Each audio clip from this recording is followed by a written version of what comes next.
Avengers Doomsday is one of Marvel's most highly anticipated movies coming later this year. So when its first trailer finally arrived, it felt like there was only one thing we were all going to do. Talk about it. I certainly was. I was telling everyone within my orbit that the trailer was out. But when I finally sat down and watched it for myself, I felt something unusual. Something I didn't think I would feel for an Avengers trailer of all things. I didn't feel an immediate oomph. I felt a slow burn. And I don't mean that in the way you might think. Because I don't think this trailer was trying to use spectacle to generate excitement. I think it wanted to establish something first, an emotional center. Because perhaps the excitement doesn't come from seeing how big this Avengers story is. Perhaps it comes from understanding why it matters. At first glance, this trailer is setting up the chess pieces. Singular or large, there is a wide-scale showcase of characters we've come to know, alongside characters who are now entering the story for the first time. However, I don't think these characters are simply being added to heighten the spectacle. Every character and every team we see represents a distinct anchor that they each bring to the Marvel universe. They carry an idea, a history, a relationship, a world, and more than that, they each represent something worth preserving. That's why the more I looked at this trailer, the more I began to realize that these characters aren't coming together simply because Marvel wants to show us how many heroes it can fit in one Avengers film. They're coming together because everything they stand for is beginning to come to a head. Take Steve Rogers and Thor, for example.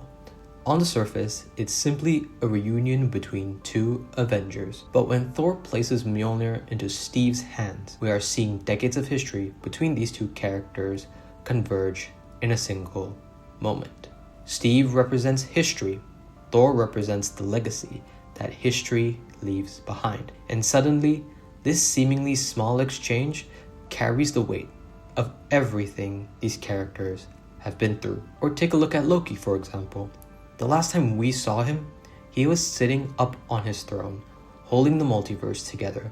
Now, he's away from that throne and actively stepping into conflict. The god who once needed redemption has become someone willing to fight for the possibility of a second chance, not just for himself, but perhaps for the multiverse itself. Following this is Sam Wilson and Bucky Barnes. What initially looks like an Avengers team that might be understaffed could actually be telling us something more meaningful. Their reunion represents two sides of the Avengers finally being brought together. The tensions that existed between Sam's Avengers and Bucky's Thunderbolts, or now the new Avengers as they've now become, begin to feel insignificant when entire universes are colliding. Even interpersonal conflict has to be put aside when there's something much larger at stake. And that extends to the Fantastic Four. They're not simply another group of heroes being added to our roster. They represent family. They come from another world, carrying their own history and their own relationship with them. And when they arrive in this universe, they're bringing another piece of the Marvel universe into the conflict. Because that's what I think this trailer is really showing us through these smaller moments. The team shots aren't simply there to showcase scale. The costumes, the character pairings, the reunions, even the smallest interactions, they're all pieces of a much larger narrative. The micro details are feeding into the macro story of what this Avengers conflict actually means. These heroes aren't simply coming together because they have to fight one another. They're coming together because the things that make their worlds worth living in are now under threat. Their history, their families, their relationships, their legacies, their second chances. And that's where I think the true meaning of this assembly begins to reveal itself. They're not fighting against one another.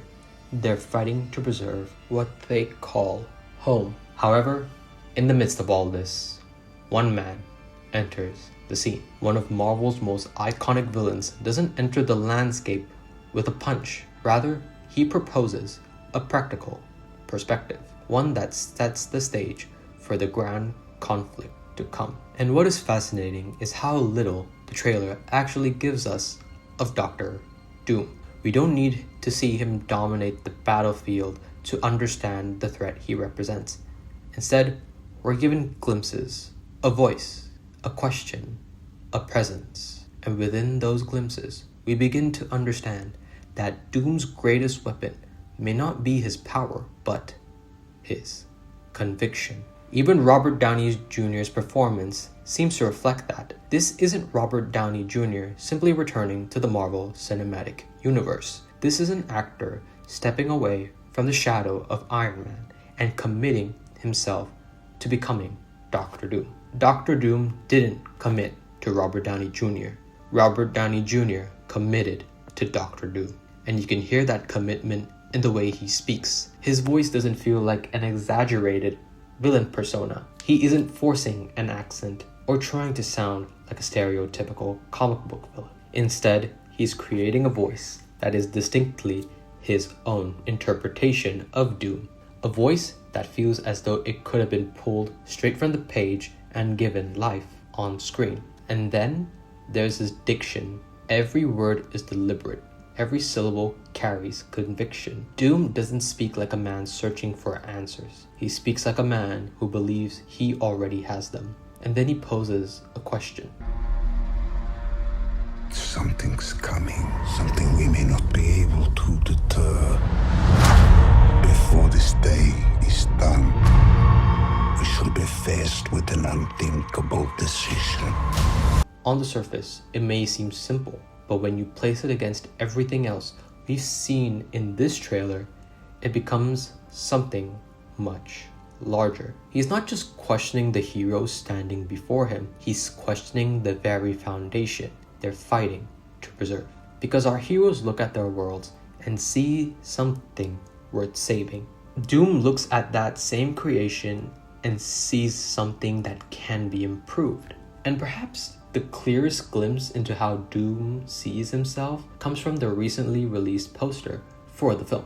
At first glance, it shows something rather simple, a hunched silhouette of Doctor Doom ascending a set of stairs, looking toward a beautifully painted image of life and creation. On the surface, it could simply be a striking image of Doom observing the world before him. But the more I looked at it, the more I began to wonder if there's something more being communicated here, because this poster may reveal more about Doctor Doom's role in this story than we initially realize. Doom is ascending the steps that lead toward creation, but rather than simply admire it, he sees something that can be reshaped into something even greater than it already was. And when he stops Stormbreaker with just 2 fingers, it's more than a display of power.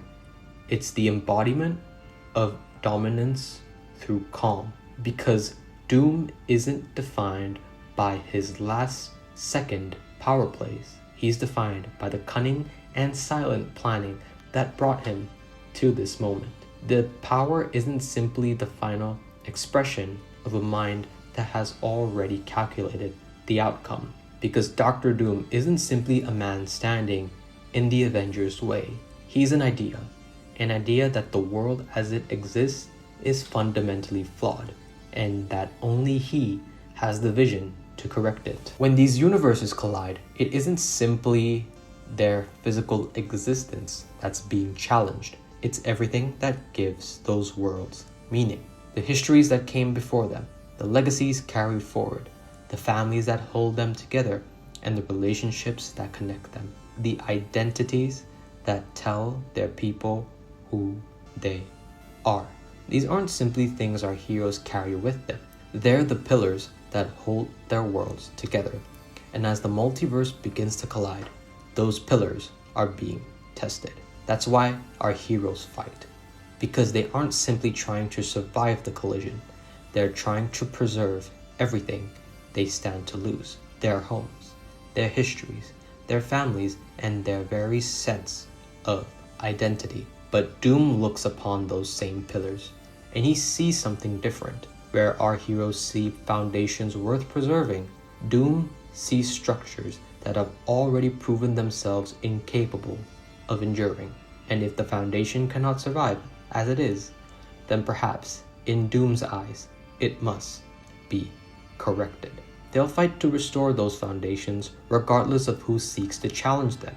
In the end of the day, heroes always rise to the occasion, no matter how uncertain the path ahead may become.